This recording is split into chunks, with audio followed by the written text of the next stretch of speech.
Good morning. Thank you all for being here. I know some of you, and some of you will hopefully meet later. So I'm from Columbia University. I'm a professor from Columbia University. You've probably heard of it from the news. It has quite a reputation these days. And I was here a year ago-ish to talk about this book, The Way Out, How to Overcome Toxic Polarization, where I shared the research behind this book and the ideas and the framework with colleagues here. Clearly it worked out very well. So, my work is done. So I'm here to talk about the crises and the catastrophe that happened at Columbia University this year. It was a constellation of events. It was a complex problem. It continues to be. So I'm going to talk a little bit about that and make some connections to the crises that are happening here. I am a believer of what Winston Churchill said, which is that you never want to lose an opportunity that comes with a crisis.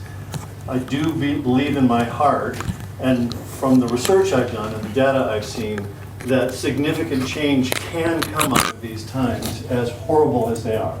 And I have to believe that. And so I'll harp on that as I speak today. Let's see if this is on. Maybe that's on. So, what I'm going to talk a little bit about is the crises at Columbia University and Hebrew University, which are different, but I'll refer to that. I'm going to then talk about what I propose as kind of a North Star, sort of a vision for maybe where we all could be going or could imagine ourselves going. This is from research from a large project that we have, so I'll talk a little bit about that. We'll talk about the challenges that we face, that you face, and which are issues of complexity, the immense complexity of these issues, the cultural problems that perpetuate and make us easy to be weaponized, and some challenges to the leadership that happen, particularly at Columbia, and some of the initiatives that I'm working on there with them. And then I'll talk a little bit about how to grow a new university culture. I think that's certainly at Columbia a necessity that we're learning more and more about through the crisis. Because what crises often reveals is the vulnerabilities and the gaps in what we know and should know and what the rules are and aren't. And so I'll talk a little bit about that. If I have time, and it's unlikely, but I'm working on a project in Columbia, the country, right? Not the university, but the country, which is, of course, very polarized. Today, it's one of the most long-term polarized nations, a very violent nation. And they've had some very interesting and innovative work on social media, basically hacking social media for peace. Because social media, as you know, is weaponized constantly. And immediately yesterday, the day after Trump was shot, President Trump was shot in the US, the social media just weaponized it constantly and misrepresents what's happening. And so it's such a, the whole social media sphere is an alternative reality that has so much effect on our daily life. And so I think it's incumbent on all of us to think carefully about what do we do about that? Because that's not a separate problem, right? They're very interlinked. So if I have time, I'll talk about that. If not, we can just sit down at a table, have coffee, and I'll tell the story, okay? Okay, so can you compare what's happening at Columbia University to what's happening here? Of course not, right? These are fundamentally different contexts, environments. This is a nation at war. We're not yet, but might be. There's some prediction that political violence is on the increase and that civil war is a possibility in the U.S. God forbid, but it's possible. But the comparisons are, obviously, the differences are vast. But there are some parallels between what's been happening at Columbia University and what's been happening here, of course, being directly and indirectly affected by the war. As soon as October 7th happened, Our campus blew up in multiple ways. I know it's been very disruptive here as well and continues to be. So that is true. It was immediately, the events were immediately weaponized, mostly by politicians, but by other activists who are outsiders to their own political gain.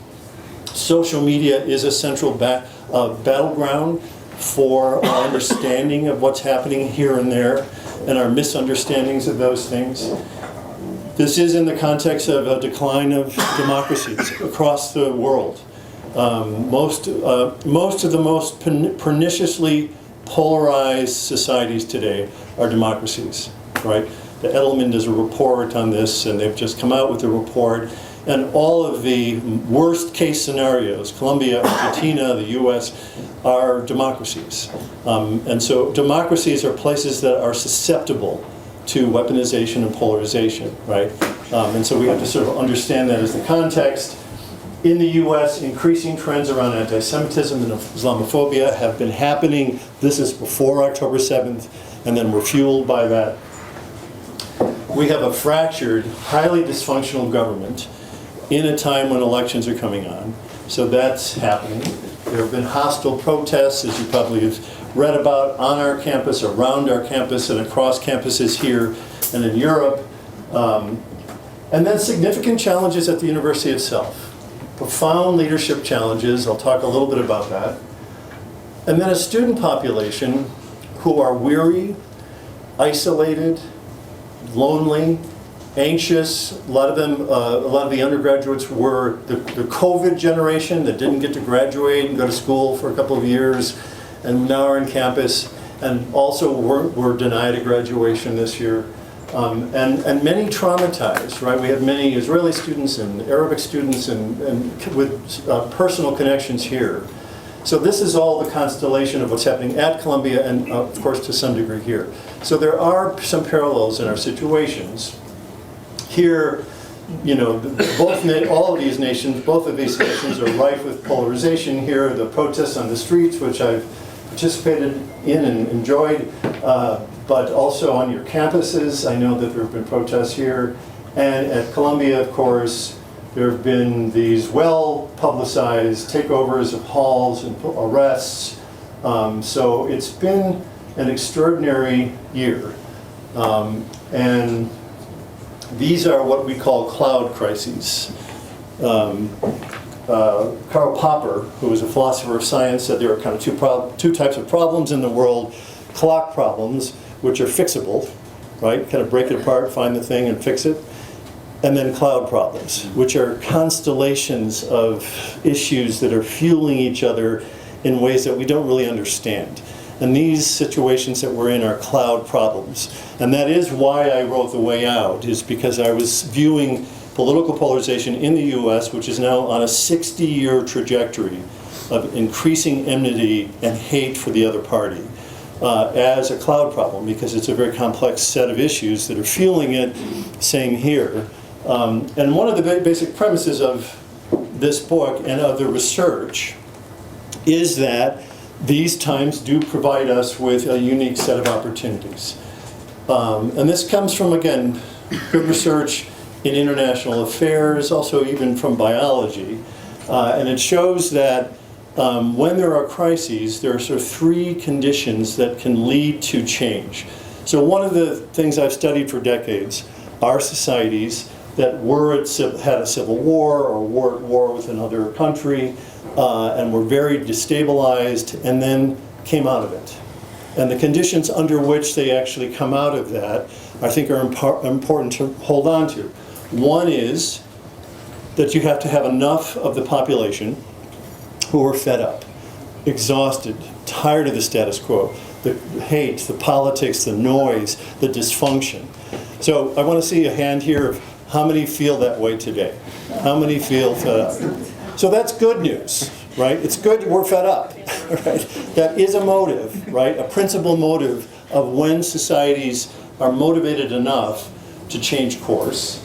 It's also helpful when there is a time of destabilization, and the president spoke to various types of destabilization that we've encountered recently, COVID, a major destabilization. AI is another one that's just coming in. And the war, of course, and the polarization that's happening and the decline of democracies are terribly destabilizing events. So we are at a time when we're destabilized, and what happens during these times, sometimes, is that each of us individually start to question our basic assumptions. Do we want to live our life this way? Why do we hate them? Why don't we have different people in our lives? Why have we lost people who we love, who we can never talk to again? Right, so we really start to ask those questions, and they can lead to other questions and other changes that over time can make a difference. But we need a third condition, right? It's great to be fed up and anxious and exhausted. It's okay to be destabilized even though it feels like hell, right? But you have to have some sense of where we're going and how do you get there. And so I want to, for a minute, change the channel and talk about peace. And talk about what that looks like.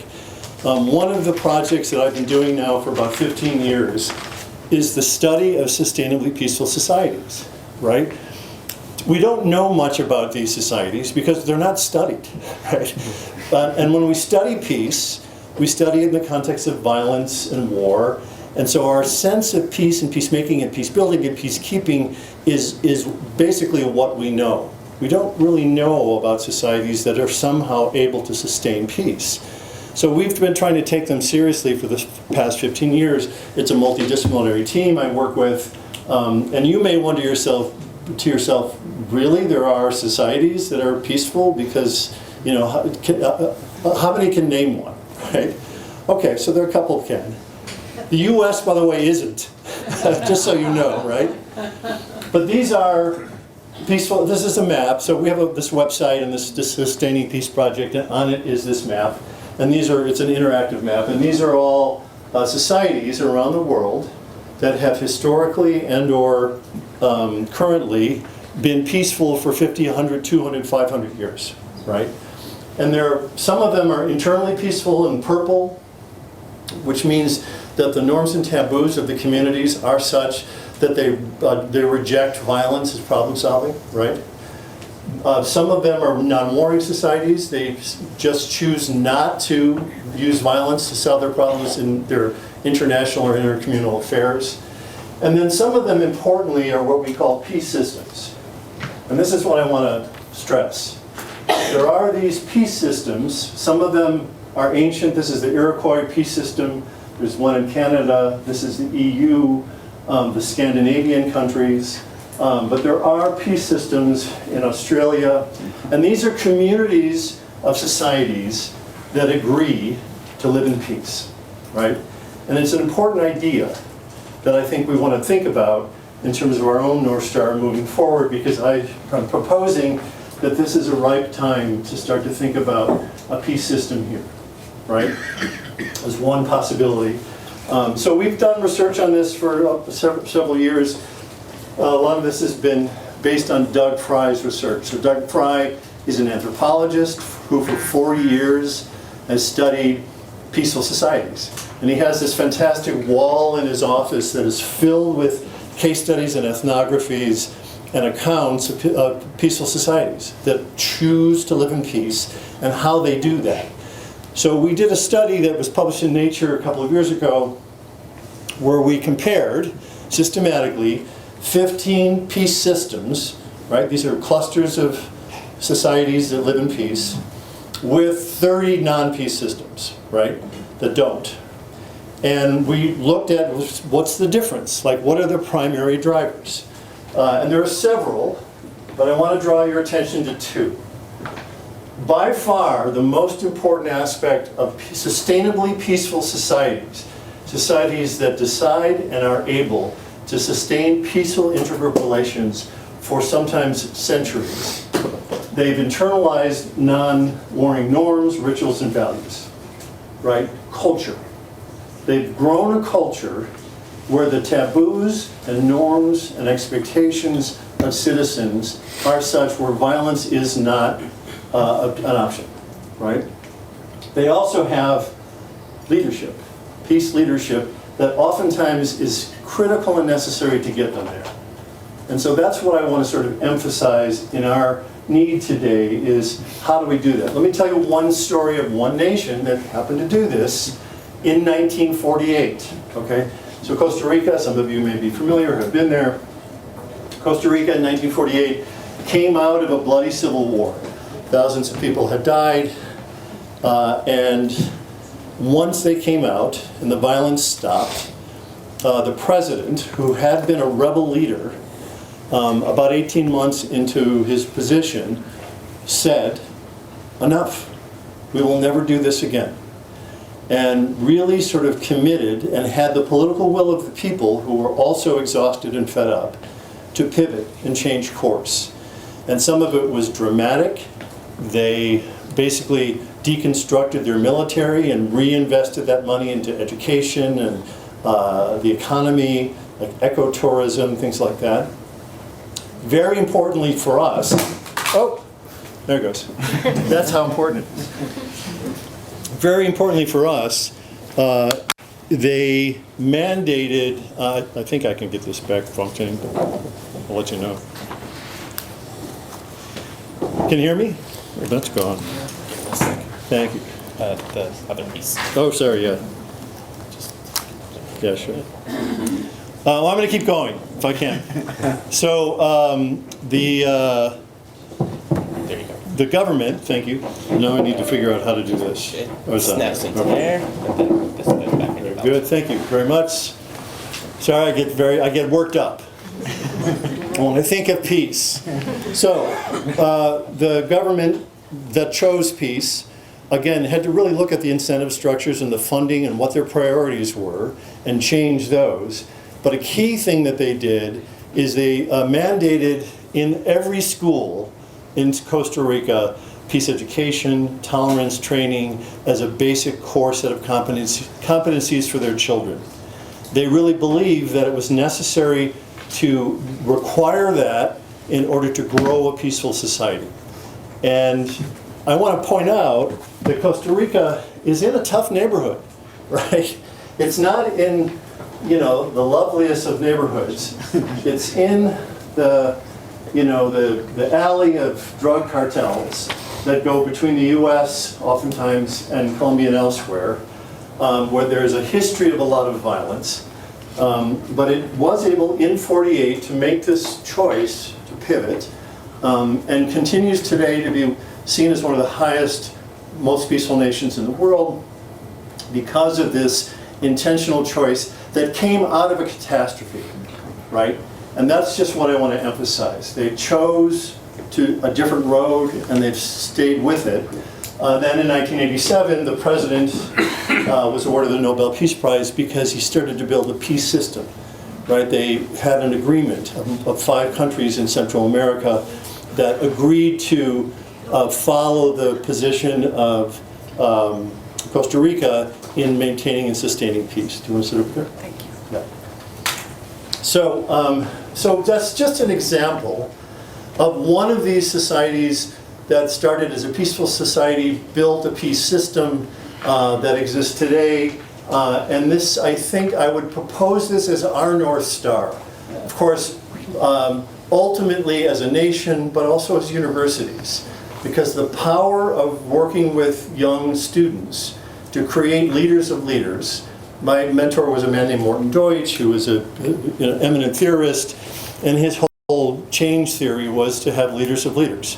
You want to educate people so that they can ultimately influence the world. And that's what we can do, right? Is sort of emphasize this capacity in the people that we work with, faculty and students. Okay, so that's the North Star I'm proposing. Here are the challenges. There are, of course, many. So this is the peace system that you live in, right? Which is a complicated set of relationships, many of which are antagonistic, right? This is actually an interactive map I think it was on the Huffington Post, that allows you to toggle and pull your nation or your community and see what negative and positive relations. But this is, again, this is the state of affairs that we mess with when we try to affect change, right? And we're all sort of familiar about this. And this has become more and more common, that these are the kinds of relationships and challenges that we face. And in this book by Robert Keegan, who's a developmental psychologist at Harvard, called In Over Our Heads, The Mental Demands of Modern Life, he argues, and the data shows, is that as these kinds of problems in our world become more interrelated, complicated, threatening, confusing, overwhelming, we simplify. We can't make sense of them. It's just too overwhelming. So we become more tribal, we become more dogmatic, we really simplify our understanding of them and us, which of course we're seeing everywhere, particularly on our campuses these days, right? So what do we start to do about this? So at Columbia, I wrote this piece called Crisis, Contradiction, Certainty, and Contempt to try to characterize some of what was happening on campus. I want to say just, so I'm working with the president of Columbia University, a woman named President Shafiq. President Shafiq came into Columbia 1 year ago today. So she started in January. I'm sorry, she started in July 1 year ago. She came in at a, so October 7th and beyond happened at a time of what I would say what's called leadership transition, because Lee Bollinger had been there for 20 years, was the president for 20 years, and frankly had alienated a lot of the faculty, wasn't really in relationship with them, was more of a fundraiser, but was isolated and insulated and really not connected to the deans or the faculty. I speak as a faculty member who met him many times, but that's not what he was about. So the relationships between the administration, the faculty, and the students was very thin, right? When she came in, she immediately came into crises. There was a sex abuse scandal at the medical school that had been going on. There had been a Supreme Court decision challenging the use of race in decisions in admissions at universities like Columbia. And so that threw a wrench in the works of how what we value and how we bring people in. Then, and she also, by the way, didn't have a provost. Her provost was an acting provost. So she didn't have a provost familiar with the institution, and she wasn't familiar with the institution. So she comes into office in July. This happens in October. These attacks immediately spike animosity and competing camps and letters of attack from faculty against other faculty and students against students, emails, and then protests. And then, of course, Congress, our Congress, which is a more conservative Congress these days, weaponized these opportunities as a way to take down an elite university. And so they invited a bunch of presidents to come to Congress, not invited, demanded that they come to Congress, 3 of which eventually resigned because of their performance at those hearings and other problems that were happening. Shafiq was lucky enough to have a complication with her schedule, so she didn't attend this. But she then subsequently... That sounds familiar, the complication. Yeah, so right, sometimes these are necessary ways out, right? But she did have to eventually show up there, and this was the context of her making decisions, some of which were probably ill-informed decisions as things really came out of control on campus. So there was a context to this, which is important. In terms of the leadership, their understanding of the university, their relationships with faculty and students were all pretty thin as she entered campus. So one of the things I'm working on with President Shafiq and all of the deans is their, what I call conflict intelligent leadership. So this is a new paper that's about to come out in this journal. It's a summary of a lot of our work, of our empirical work on the kinds of competencies that I believe that we've found in evidence to be critical for managing different kinds of conflicts constructively in your role in leadership and developing leadership teams that have the capacity to work in complementary ways, in very different ways, facing different kinds of problems. And the paper is called Navigating Firestorms. Firestorms are a thing in nature where a fire gets so hot that it starts to generate its own wind. and the wind starts to pull everything into the center, and the heat of it is self-perpetuating. So these are phenomenon in nature, which is similar to what has happened on some of these campuses. And I just talk about the imperative of conflict intelligent leadership in this new world, where this is more common, certainly in universities.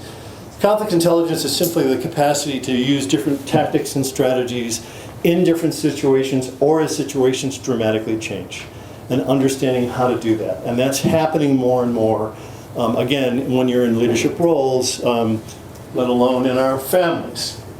It has two underlying competencies. First, we call it conflict intelligence, which is just having the ideas and skills to be adaptive and use different tactics. And the other is something called systemic wisdom, and I'll show you what this means. This is a term by Gregory Bateson, but it is the capacity when there are chronic conflicts that happen at your university or in your experience that don't seem to go away. Sometimes it's not helpful to pay only attention to the conflicts, to the episodes. Sometimes we have to really zoom out and understand the context that makes them so chronic and divide them. So it's like this. What do you see in this image? Anybody? Human beings. Human beings, okay. And where are they? Chess pieces. Okay. Who's right? Both. Okay, both. Right, so the chess pieces are the kind of figure that some see immediately, but then if you look here, you start to see that there are, looks like women, right, facing each other, right? This is, again, a perceptual gimmick, but it is what is sometimes necessary. We, as humans, focus on the events and the crises, and sometimes that is insufficient to solving them. Sometimes we have to zoom out and understand the context and the constellation of factors. And so these are the skills that are laid out in this paper, and I sent a copy of it to Yvonne, who has it available for people who are interested. It's about to go up and be published. But it has different kinds of competencies that I'm working currently with the deans and the president and provost on. Particularly, there's knowing yourself and being able to work things out interpersonally. But then in a leadership capacity, it's really understanding that there are fundamental different types of situations that require fundamental different kinds of strategies. And then when you're dealing with complex, wicked problems, it's a different game. It really requires a different way to think about how to address those problems. And these are the kinds of problems that the president has found themselves in. So many of them are sufficiently skilled here, but they really don't have a way to understand the immense complexity of the problems that we're facing today, right? So one of the things that I'm doing currently is working with the leadership there to start to enhance their capacities to really understand these kinds of situations. Okay. So part of it is them, the leaders, and how they think and work. And then part of them is how do you work with an institution? I don't know how many schools are here, but Columbia University has 19 schools and 4 affiliated, either seminaries or colleges. So it's 23, is that right? Does that have a math? It's 23, it's a city, right? It's a vast campus. And it's very decentralized. Each dean has its own provost and its own diversity officers and its own budgets and so, right? So it's this thing called a university, but it is frankly this city. And Shafiq comes in, this catastrophe happens, and we start to realize that there are some significant cultural problems, but they're different everywhere. There are about half a dozen of these entities, School of International Public Affairs, the law school, the social work school, that are particularly hot spots of division around the issue of Israel-Palestine. There are other colleges that are much less affected by it. They've all been divided to some degree on some of the issues and some of the processes and decisions the president has made, but they're all very different. So you don't, as a president, say, everybody needs to do this. You really have to sort of work with each entity and understand some basic things about those entities, right? And so I proposed to her, I met with her a couple months ago. She was a bit at a loss about what to do. She said to me, I've dealt with crises before, She ran London School of Economics. She worked in war zones. She said, I've been in crises before, but never before around something that I can't fix. Because in her view, a lot of what was happening on campus was because of the war here. So something she has no effect over, right? You may understand that. And she said, I feel like the passions that I'm dealing with around these conflicts are deeper than anything I've ever experienced. That the passions and the identities of the students are overwhelming and hard to know how to respond to, right? So what we're doing as a community is trying to work individually at each school, at each entity, and to follow some principles, right? They start with saying that we have to start over. In some ways, what I proposed that the president do is sort of say, the next year is going to be different. We're not going to do business as usual. We're not going to do everything we always do. We're going to take this seriously, and we're going to have a significant reset. This is oftentimes a necessary thing, is to really sort of demarcate, like Costa Rica did. We're not going to do this anymore because a lot of our basic assumptions and incentives are continuing the same old. We need to postpone those, pause those, reflect on them, and choose a different path intentionally. So that's point one for all of these institutions, is they have to sort of respect that. Work locally, right? Each school has its own champions, its own groups. They're problematic students, they're great students, they're problematic faculty, they're great faculty. Each group is idiosyncratic, so you have to work locally. And it has to start by listening. It has to start by listening. So one of the things I've done in one of the schools where I have my tenure is the campus got very divided around these issues, particularly when the president called New York City, let the police on campus. And that was crossing a line, and it really divided the faculty, and they started to attack each other on social media, and it got more and more escalated.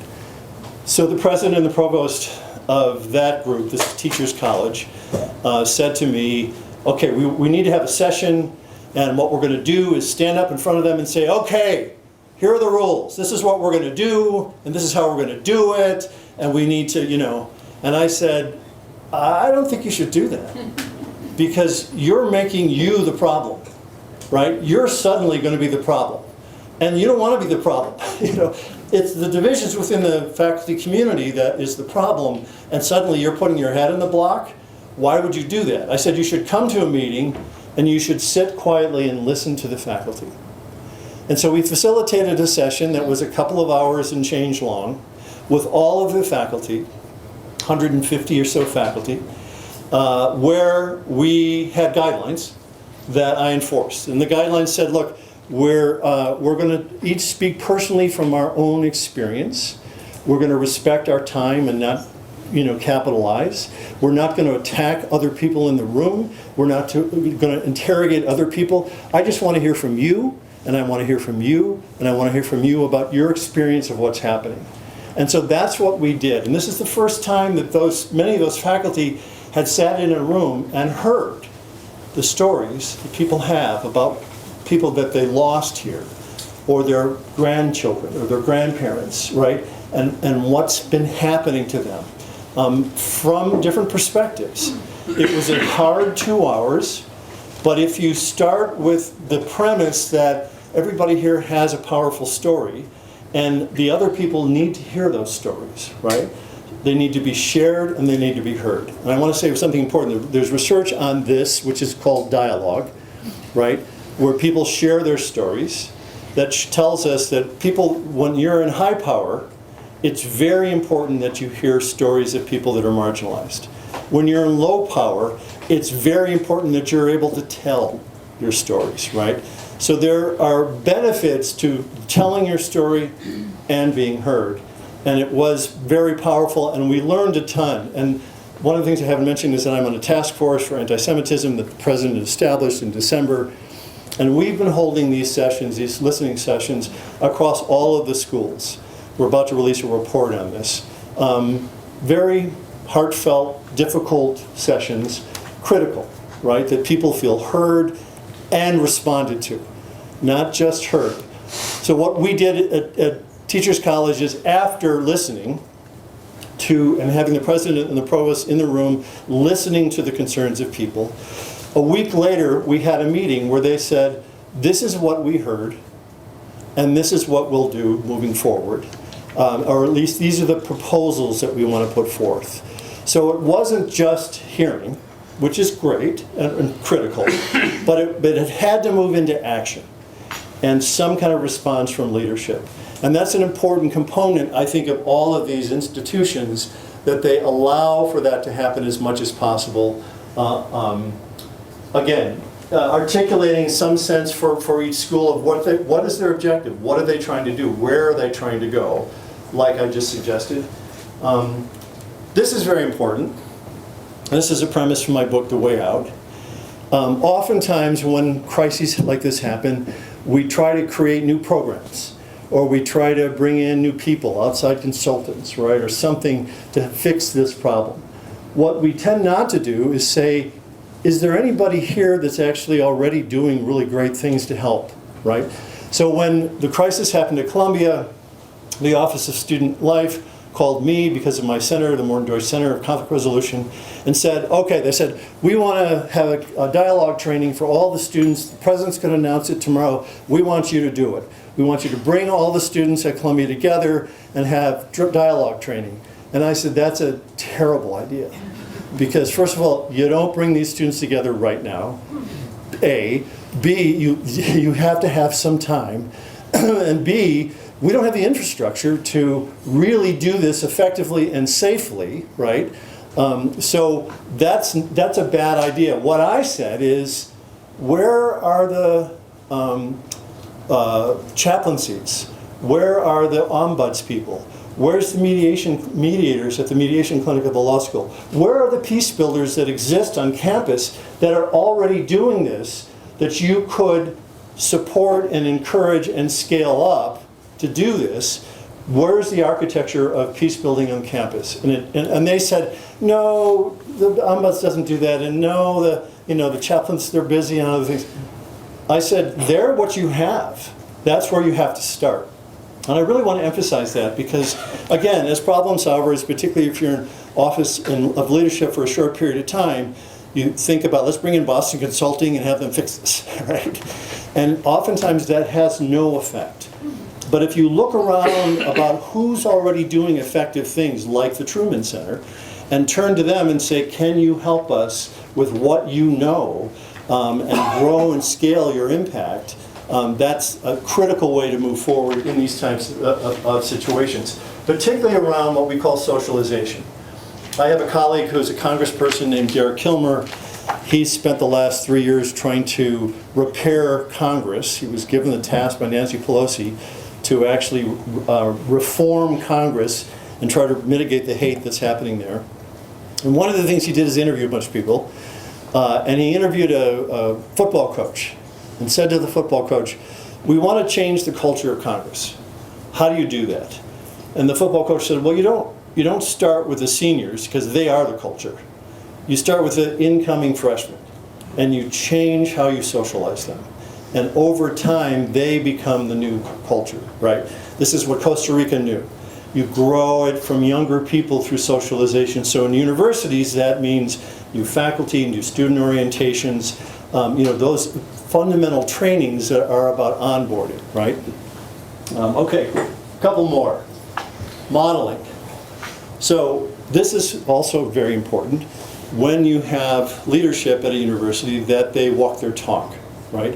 One of the challenges that I've seen President Shafiq have during this crisis is that when there is a crisis like this, Congress is after her, students are after her, faculty, parents are furious, right? Donors are withdrawing. What happens is she's surrounded by lawyers who say, just stay in your office, don't say anything, don't talk to anybody, don't do anything, right? Which from a legal perspective makes sense, but from a human perspective is a big mistake, right? She's not present. We had a session at the Craft Center, which is a Jewish center on campus, and to hear the students' concerns, and the first thing they said was, where is Shafiq? Why isn't she here? because she was, hiding. She was told, instructed to stay away.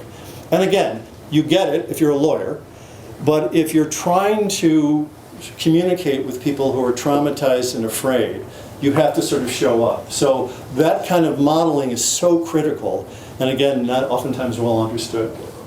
When necessary, seek outside experts, but ultimately learn to learn. There's a lot of failure that's been happening at Columbia that are critical things to look at. One of the first things our task force did is look at the rules of demonstrations on campus. And the truth is the rules were kind of fuzzy and nobody really understood what they were. And so it was a free-for-all, right? And so the task force said, what are the laws? What are the rules? Should those be the rules, right? What do we mean by free speech? Because free speech is misunderstood by everybody. And people say, it's my right as a citizen to say whatever I want. Well, that's true unless you're treading on my free speech. Or if you're shutting down my class, that's against my free speech, right? So there's a misunderstanding of many of these rules and terms that are weaponized and used, and so clarifying what those are critical. Okay. So I'm going to probably wrap up here. Does that make sense? I want to say that in this process that the university leadership are undergoing, from my view, there are some fundamental dilemmas that they face that they have to navigate, and they have to come to their own decisions about how to address. So, one is, should we, as university leaders, promote a culture that protects the inalienable right of free speech of students and faculty to protest and express even inflammatory versions of their political views on campus? Is that what we should stand for? Or should we prioritize protecting the safety and security and dignity of the people who experience harm by those words and deeds? This is a basic dilemma that is unclear in the law, and each institution has to come to their own understanding of this, right? Should we increase efforts to promote tolerance, peace, and constructive conflict resolution? Or, Columbia University has a legacy of protest. We protested the Vietnam War, we protested apartheid, we go after, climate deniers. That's like the brand of Columbia University. So, do we promote peace and tolerance and constructive conflict, or do we privilege the responsibility for activism, right? Should we encourage educating about the many layers of complexity of highly divisive issues like the history of the relations between Israelis and Palestinians when they become a source of division? Do we move into the complexity and nuance of these situations, or respect some people's need for kind of moral clarity and simplification at times to mobilize, right? Of course, the answer to all of these is both. We can't choose one or the other, or we're in big trouble, right? We have to somehow find a way to do what Fitzgerald said. F. Scott Fitzgerald said, the test of a first-rate intelligence is the ability to hold two opposing ideas in mind at the same time and still retain the ability to function, right? One should, for example, be able to see that things are hopeless and yet be determined to make them otherwise, right? So one of the things I'm encouraging our leaders and faculty to do is take on these dilemmas that have been exposed by the crisis, that clearly we haven't thought through, and make some decisions about them and stand by them as best we can, right? We have to be able to hold these contradictions and the complexity and the evolving nature of this situation in our minds, in our decisions, in our processes. So I'm going to end there, I think, and turn it over. I will go to Columbia and this social media thing at some other point, but I don't want to suck out all the air of the room. And so should we do questions first, or are we going to move to? Yeah, then we'll move on, and then we'll do questions at the end.